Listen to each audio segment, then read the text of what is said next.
আপনারা যারা 2 লাখ টাকা বাজেটের আশেপাশে হাই এন্ড একটা পিসি বিল করার কথা ভাবতেছেন, যেটা দিয়ে সব ধরনের হেভি গেমিং, এডিটিং, 3D অ্যানিমেশনের কাজ, গ্রাফিক্স ডিজাইনিং, ফ্রিল্যান্সিং একদম স্মুথলি পানির মতো করতে চাচ্ছেন, তাদের জন্য এই ভিডিওটা। এবং এই ভিডিওতে সবগুলো কম্পোনেন্টস একদম টপ নচ কম্পোনেন্টস ইউজ করা হয়েছে এবং হোয়াইট থিমের একটা পিসি বিল করা হয়েছে। সো পিসিটা দেখতেও অনেক জোস হবে, সাথে সাথে পারফরমেন্সে একদম বিস্ট লেভেলের হবে। চলুন ভিডিওটা শুরু করা যাক। আমরা এই বিলটা প্রসেসর হিসেবে রাখতেছি ইন্টেলের 12th জেনারেশনের Core i7-12700 এই প্রসেসরটা।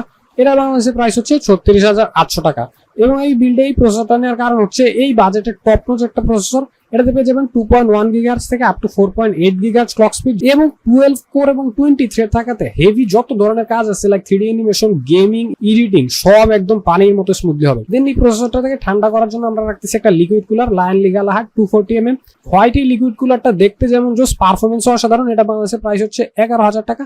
এবং আপনারা একদম ফুল স্ট্রেসেও যদি এই প্রসেসরটাকে চালান, এটার ম্যাক্স টেম্পারেচার 73 ডিগ্রি সেলসিয়াসের উপরে ক্রস করবে না। সো এই বাজেটে বেস্ট। দেন আমরা মাদারবোর্ড হিসেবে অসাধারণ একটা মাদারবোর্ড রাখতেছি Asus ROG Strix এর B660A গেমিং। এই মাদারবোর্ডটা বাংলাদেশের প্রাইস হচ্ছে 25,000 টাকা। এবং এটা যে একটা টপ নচ মাদারবোর্ড দেখেই বুঝতে পারতেছেন, পুরো এখানে হিটসিং দেয়া আছে, এখানে হিটসিং, এখানে হিটসিং, সব জায়গায় হিটসিং। অর্থাৎ এবং এটাতে 4টা RAM স্লট পেয়ে যাবেন, PCIe Gen 4 সাপোর্ট পেয়ে যাবেন, অর্থাৎ পৃথিবীর সবচেয়ে হাই স্পিড SSD ইউজ করতে পারবেন। এবং এই হিটসিং গুলোর কারণ হচ্ছে যে VRAM টেম্পারেচার খুব কম থাকবে। সো মাদারবোর্ডটা অসাধারণ পারফরমেন্স করবে। এটা দেখতে যেমন সুন্দর, পারফরমেন্সও জোস। সো আমার কাছে সেই লাগছে। এখন হচ্ছে যে আমাদের বিল্ডের মেইন আকর্ষণ কালারফুলের RTX 3070 Ti এই গ্রাফিক্স কার্ডটা।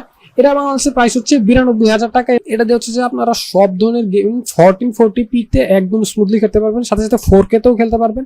এবং ভিডিও এডিটিং যারা 3D অ্যানিমেশনের কাজ করবেন তারাও হচ্ছে যে একদম 4K ভিডিও স্মুথলি এডিট করতে পারবেন। বাট এই গ্রাফিক্স কার্ডটার দামটা একটু বেশি, 92,000 টাকা। সো আপনারা যদি ভ্যালু ফর মানি খুঁজেন তাহলে 3060 Ti টা দেখতে পারেন।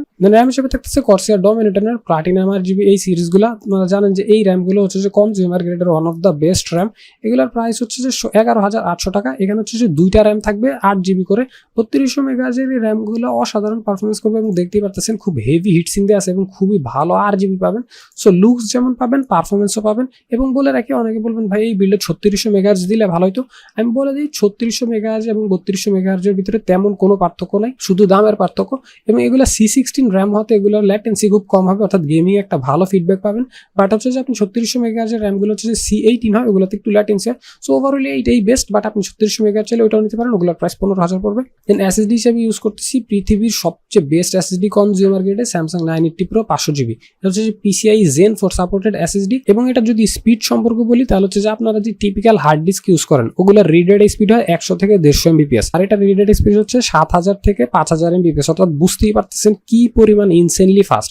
এবং আপনি এটা রিভিউ গিয়ে অ্যামাজনে সার্চ করে দেখেন, বিদেশি সাইটগুলোতে মিনিমাম 40 থেকে 50,000 মানুষ এগুলো কিনছে এবং ম্যাক্সিমাম রিভিউই পজিটিভ। তিনি সবগুলো কম্পোনেন্টসকে পাওয়ার দেওয়ার জন্য একদম টপ নচ একটা পাওয়ার সাপ্লাই থাকবে। 750 ওয়াটের 80+ ব্রোঞ্জ সার্টিফাইড Corsair-এর।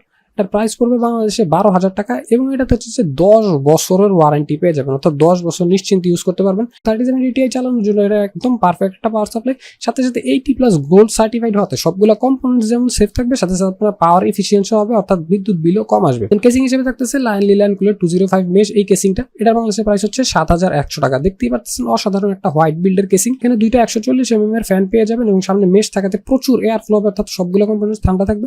সাথে পিছনের এই এক্সস্ট ফ্যানটা হচ্ছে যে গরম বাতাস টাইনা বের করে দিবে। অসাধারণ একটা কেসিং।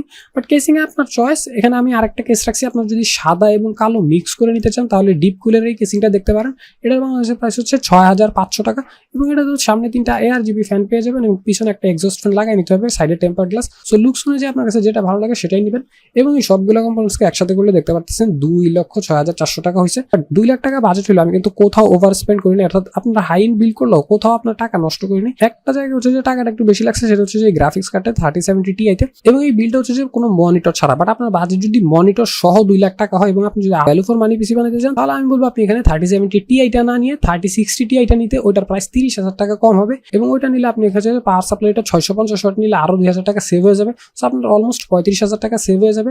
এবং সেই ক্ষেত্রে আপনি 35,000 টাকা দিয়ে খুব ভালো মানের একটা গেমিং মনিটর নিয়ে নিতে পারবেন। এবং এখন হচ্ছে যে আপনি মনিটর কোনগুলো নেবেন, মনিটর হচ্ছে আপনি 25,000 টাকার মধ্যে খুঁজলে এই মনিটরটা নিতে পারেন, অসাধারণ গিগাবাইটের, অথবা MSI-টাও দেখতে পারেন। এছাড়া হচ্ছে যে আপনার বাজেট অনুযায়ী আপনি যে কোনো 144 হার্জ রিফ্রেশ রেটে 24 ইঞ্চি থেকে 27 ইঞ্চি যেটা আপনার ভালো লাগে নিয়ে নিতে পারেন। অসাধারণ বিল্ড হবে। Thank you for watching this video. আল্লাহ হাফেজ।